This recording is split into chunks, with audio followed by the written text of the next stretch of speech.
the historical inflation episode that everyone talks about is the 1970s, the old stagflation episode that endured from about the late 70s to the early 1980s. And so that's understandable because that's in living memory still for a lot of people.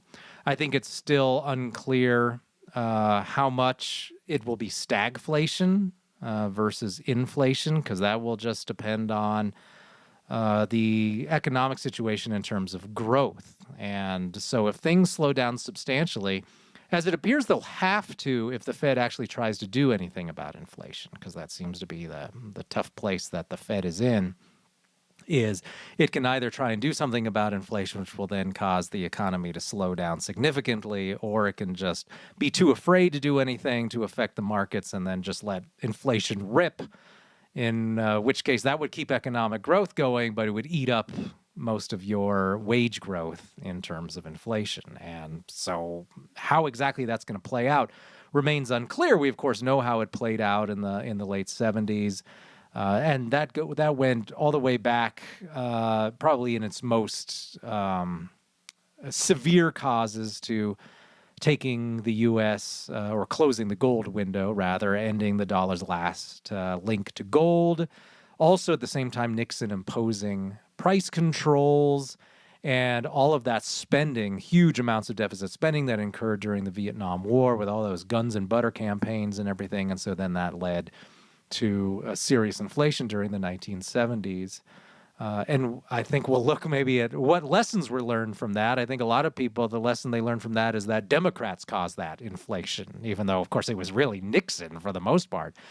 And so you had real inflation there by the late 1970s. And you can still talk to people who were around back then, and they'll tell, if they have any memory of it, really, they'll remember how difficult it was to keep up their wages, to keep up with inflation. And this was a real issue back then.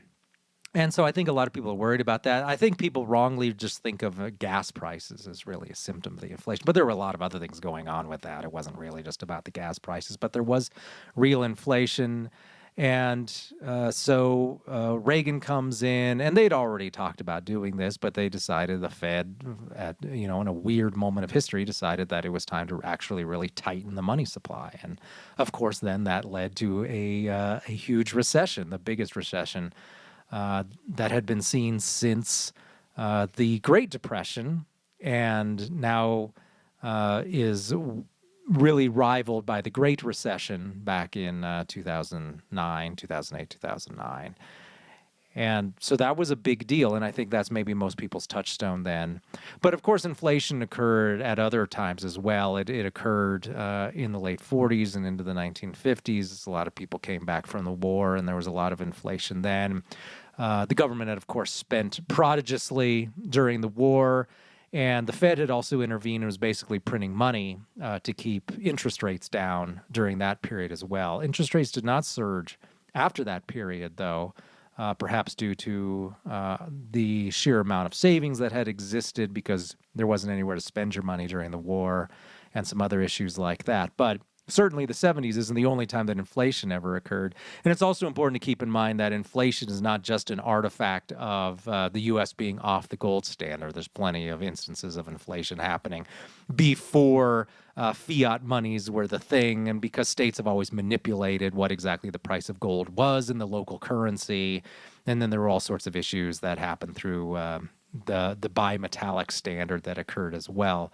But it is generally a political issue, and people can see that their wealth gets lost, and in a time period also where where fewer people were necessarily debtors.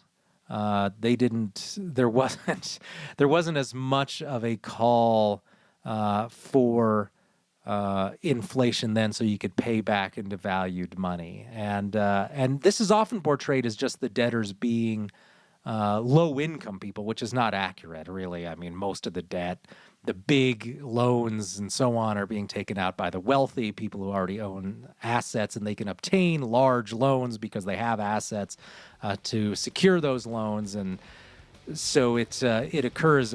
It's not this old system of, oh yeah, rich people are creditors and poor people are debtors, so inflation helps poor people. That's just not really the reality at all.